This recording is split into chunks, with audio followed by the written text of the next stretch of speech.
வருத்தமாக இருக்க. முன்ன இருந்து கலகலப்பெல்லாம் இருக்க மாட்டேங்க. என்னாச்சு? போனும் போட மாட்டேங்க. 2-3 நாளாக எதிர்பார்த்தேன் போன் போடுவேன்னு போனும் போடலை.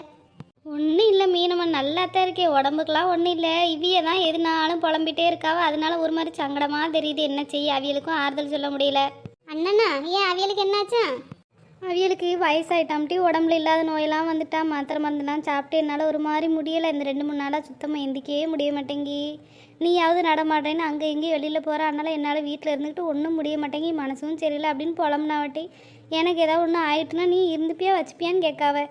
எனக்கு ஒரு மாதிரி சங்கடமாக தான் தெரியுது. என்ன செய்ய, அவியலுக்கு வயசாயிட்டே போதில்ல, எனக்கும் வயசாயிட்டு அவியலுக்கும் வயசாயிட்டணுன்னு ஒரு மாதிரி கவலை வந்துட்டு போல. நம்மளை யார் பார்க்க போகிறாவோ வைக்க போகிறாவன்னு.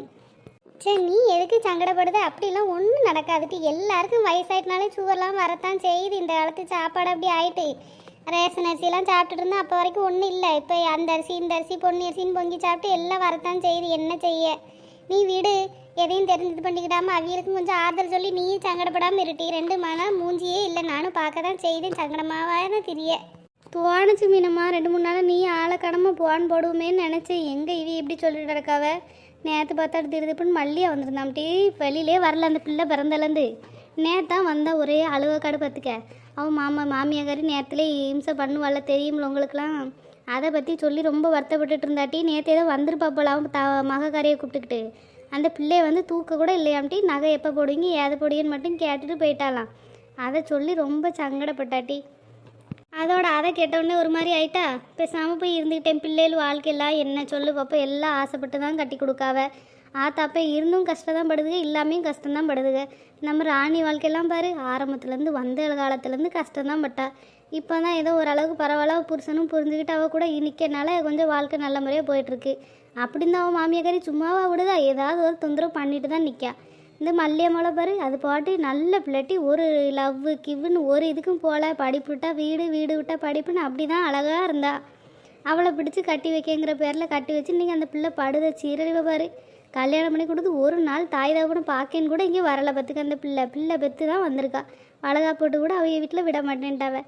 அவள் தான் சொல்லி அழுதுட்டு இடந்தா. என்ன செய்ய, கட்டி கொடுத்துட்டு அழுதுட்டு என்ன செய்ய, முன்னாடியே யோசிக்கணும். அன்னைக்கு எல்லாம் சொல்லத்தான் செஞ்சோம். அவள் குணம் கொஞ்சம் சரியில்லாத மாதிரி இருக்குன்னு. இவன் தான் இருக்கட்டும்க்கா, பையன் நல்ல குணம் அப்படி இப்படின்னா. இப்போ கொடுத்துட்டு அவஸ்தைப்படுதா. என்ன செய்ய, எப்படி இருக்கு? இப்படிலாம் கல் நெஞ்சமாக இருக்காளவு. நம்மளுக்கெல்லாம் பிள்ளைகள் குட்டிகள்னு அவ்வளோ ஆசபாசமாக தான் இருக்குது. இவளுக்கெல்லாம் எப்படி தான் இப்படி கல் நெஞ்சமாக இருக்காளவுன்னே தெரிய மாட்டேங்கி.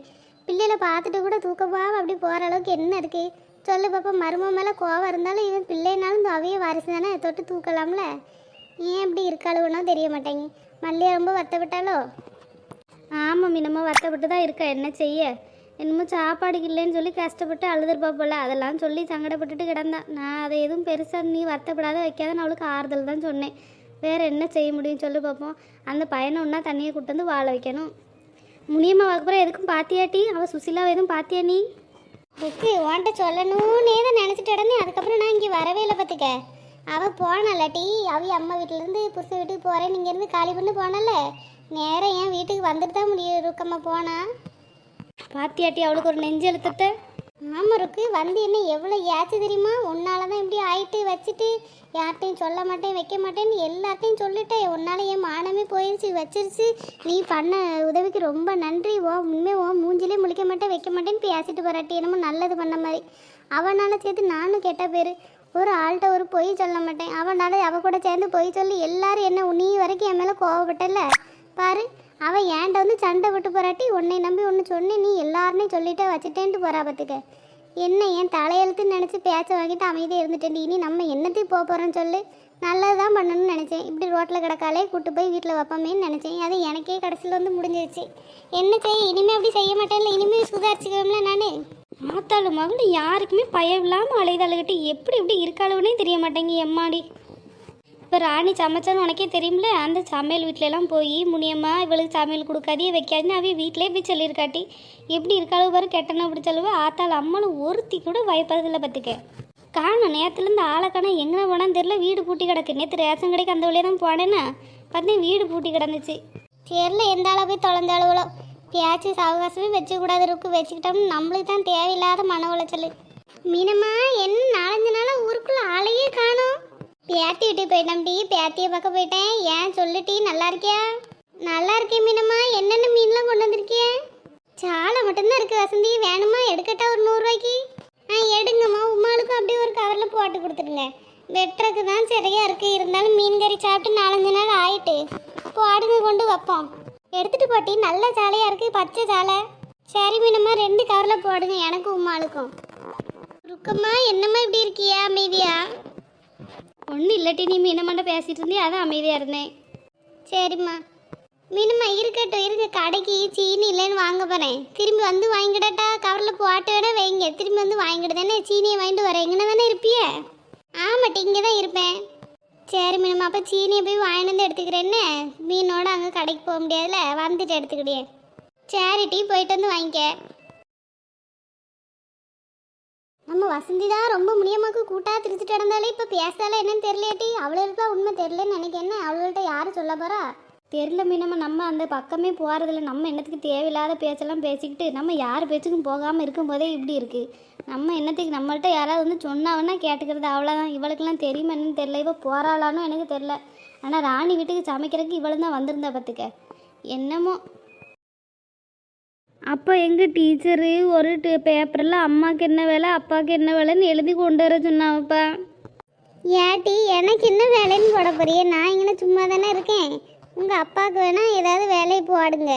அவையும் கம்பெனியில் பார்த்தா வேலையை விட்டுட்டாவ. சொந்த வேலை தானே, பிஸ்னஸ்னா போய் எழுதுவிய. பரவாயில்லையம்மா, உனக்கு இங்கிலீஷ்லாம் தெரிஞ்சிருக்கே. சொந்தமாக வேலை பார்த்தா அப்படி போடணும். வான் பிஸ்னஸ்ன்னு போடணும். மக்களே, அம்மைக்கும் போடுங்க மக்களே. அம்மையும் ஒன் பிஸ்னஸ் தானே. அம்மா சமைக்கா எல்லா வேலையும் பார்க்கல. அம்மா இங்கே ஒரு வேலை பார்க்காம இங்கே என்ன நடக்கு சொல்லு பார்ப்போம். அம்மா டெய்லர் போடலாம்.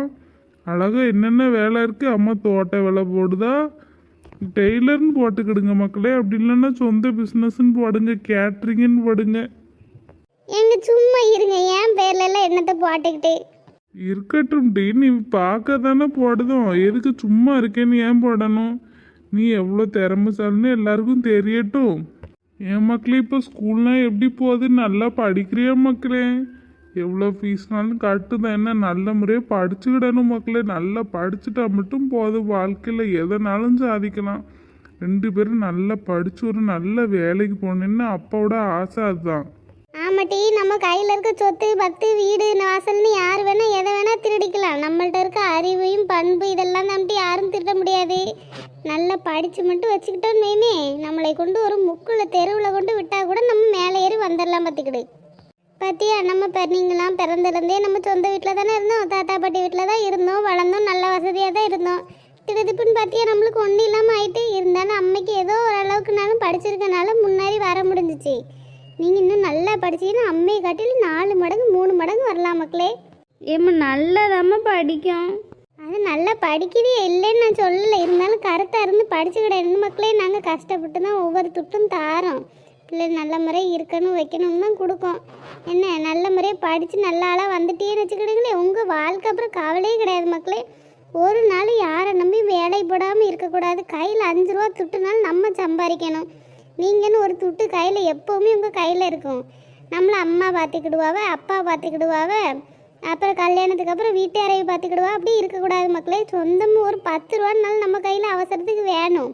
அப்போ தான் யாராக இருந்தாலும் மதிப்பாவ மக்களே. அடுத்த வேலையே நம்பி இருந்தோன்னு வைவே, நம்மள ஒரு நாளும் மதிக்க மாட்டாக. பார்த்துக்க, நமக்குன்னு 10 காசு நம்ம சம்பாதிக்கிறோம் மக்களே.